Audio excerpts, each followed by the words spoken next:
იყო ერთი ძალიან ზარმაცი კაცი. მთელ დღეს ნაცარს ქეკავდა და ნაცარ-ქექია დაარქვეს.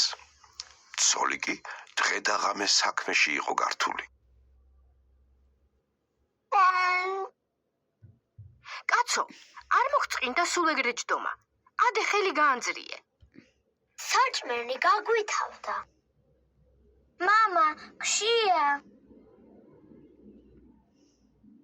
ერთხელ ნაცარ-ქექია ადგა აიღო თავისი გუდა ნაცარი, ერთი ჭყინტი ყველი და ერთით სადგისი.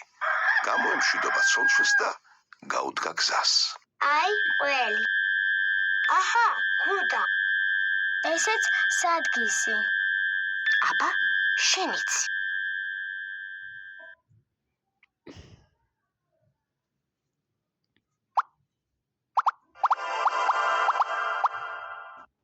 ბევრი არა თუ ცოტაი არა, მიადგა ერთ დიდ მდინარეს.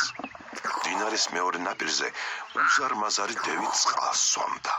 შენ, ეი, გასახა ნაცარ-ქექიამ. გამოდი, მეორე ნაპირზე გამიყვანე. რას მიყურებ? აბა თუ შეგიძლია, ქვას წვენი გამოადინეო. დაუყვირა ისევ ნაცარ-ქექიამ. მოუჭირა დევმა ხელი ქვას და დაფშვა.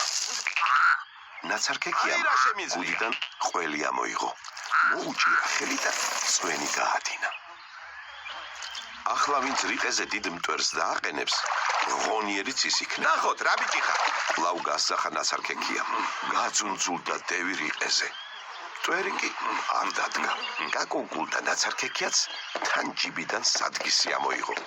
უჩხვლიტა ნაცრიან გუდას და ისეთი მტვერი დადგა, რომ ნაცარ-ქექია აღარს კი ჩანდა.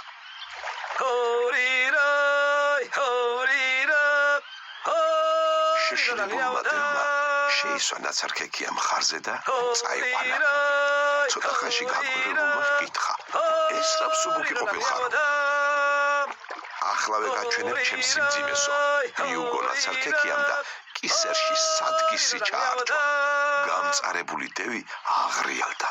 სალი ხელით, ზეცას ვეჭიდები, თორემ ჩემს სიმძიმეს როგორ გაუძლებდი?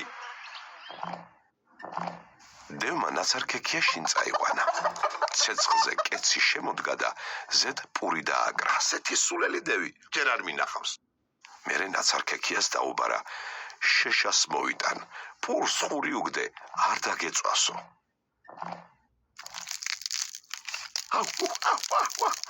პურს ერთი გვერდი რომ გამოუცხვა, ნაცარ-ქექიამ გადმობრუნება მოუნდომა. მაგრამ დევის დაკრულ პურს რას მოერეოდა? კეცი გადმობრუნდა და ნაცარ-ქექია ქვეშ მოიყოლა.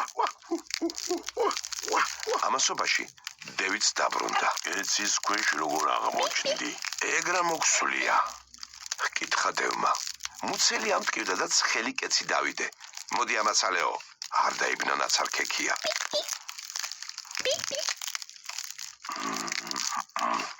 დევმა სადილი გაამზადა და დასხდნენ პურის საჭმელად. შუა ჭამაში დევმა ცხვირი დააცემინა. დაცემინების ქარმა ნაცარ-ქექია ჭერში ააგდო. მანდრას აკეთებ. როგორ გაბედი დაცემინება? ახლა ამ წკეპლას გამოვაძრობ და სულს გაგაფრთხობინებო. დაიკნავლა ნაცარ-ქექიამ. დევს ახლა კი ძალიან შეეშინდა. გაიფიქრა, ეს კარგს არაფერს დამმართებსო. გამოვარდა სახლიდან და 900 იქით გადაიხვეწა. ვაი.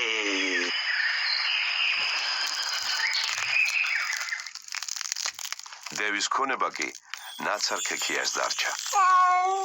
წავიდა, მოიყვანა თავისი ცოლ-შვილი და ახლაც იქ ცხოვრობენ. ესეც ასე.